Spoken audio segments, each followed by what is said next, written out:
सोलापूर दिनांक 17 ऑगस्ट 2025 आशिया खंडातील सर्वात मोठा एकात्मिक गृहनिर्माण प्रकल्प तसेच 10,000 विडी कामगारांच्या हक्कांच्या घरासाठी झालेल्या संघर्षाचं प्रतीक म्हणून उभा असलेला गोदूताई परुळेकर नगर आजही मूलभूत सुविधांच्या प्रतीक्षेत आहे। या वसाहतीतील मलनिस्सारण व सांडपाणी व्यवस्थेसाठी नगरविकास ग्रामविकास विभागांतर्गत 114 कोटी रुपये तसेच गोदूताई परुळेकर नगर व मीनाक्षीताई साने विडी कामगार वसाहतीतील मुख्य अंतर्गत रस्ते बांधणीसाठी ग्रामसडक योजना विशेष लेखा शीर्षकातून 27 कोटी रुपये असे एकूण 141 कोटी रुपयांचा निधी आवश्यक आहे। याबाबत माननीय मुख्यमंत्री देवेंद्र फडणवीस यांना शिष्टमंडळाद्वारे निवेदन सादर करण्यात आले। यांनी या निवेदनावर सकारात्मक प्रतिसाद देत आगामी दिवाळी सणाच्या पार्श्वभूमीवर गोदूताई परुळेकर नगरातील नागरिकांना निधीची पूर्तता करण्याचं आश्वासन दिले।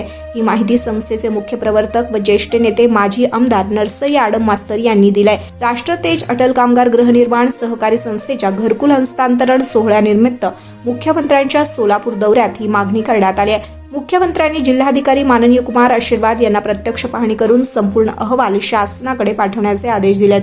विशेष म्हणजे मुख्यमंत्र्यांनी हे आदेश स्वतःच्या हस्ताक्षराने दिलेल्या निवेदनावरती लिहून जिल्हाधिकाऱ्यांकडे सुपूर्द करण्यात आले। याप्रसंगी जिल्ह्याचे पालकमंत्री माननीय जयकुमार गोरे, आमदार सचिन कल्याण शेट्टी, देवेंद्र कोठे, पोलीस आयुक्त, मनपा आयुक्त व अन्य अधिकारी उपस्थित होते।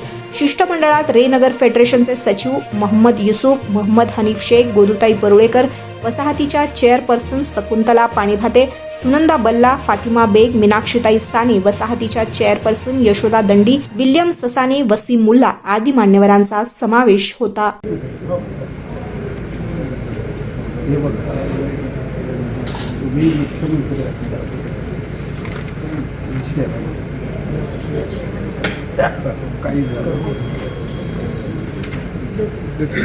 नगरपालिका तिथलं त्यामुळे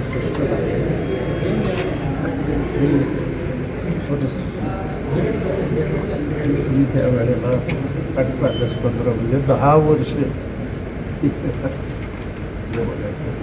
प्रचंड काय आणि माझी तुम्हाला विनंती आहे, एकूण याला 141 कोटी एक मीटिंग आपण कोणत्याही परिस्थितीत घ्या आणि हा कॅबिनेट पुढे घेऊन जावं।